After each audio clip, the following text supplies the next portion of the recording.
रहीम यार खान शेख ज़ैद अस्पताल के 88 मुलाजमीन को ज़ाब्ता भर्तियों पर नौकरियों से निकाल दिया गया। मुलाजमीन का YDA के हमरा OPD के बाहर एहतजाज और बहाली का मुतालबा किया, जबकि मुतालबा ना मानने पर हड़ताल की धमकी दे दी। मज़ीद जानते हैं डिस्ट्रिक्ट रिपोर्टर महमूद साकिब सलंगी से।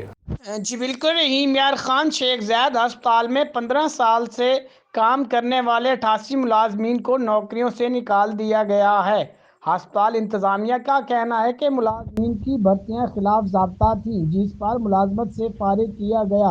निकाले गए 88 मुलाजमीन में डॉक्टर, पैरामेडिकल स्टाफ, टेक्नीशियन, तिबी अमला समेत नर्सिंग स्टाफ शामिल हैं। एहतजाजी मुलाजमीन के साथ यकजहती करते हुए DA के डॉक्टर का कहना है कि मुलाजमीन अस्पताल के तिबी इंतजामात में रीढ़ की हड्डी का किरदार अदा करते हैं।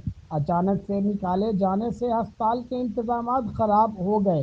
ताहम YDA ने मुलाजमीन के हमरा एहतजाज करते हुए बहाल करने का मुतालबा किया है, जबकि मुतालबात न माने जाने पर MS और प्रिंसिपल ऑफिस के आगे एहतजाज की कॉल दे दी है।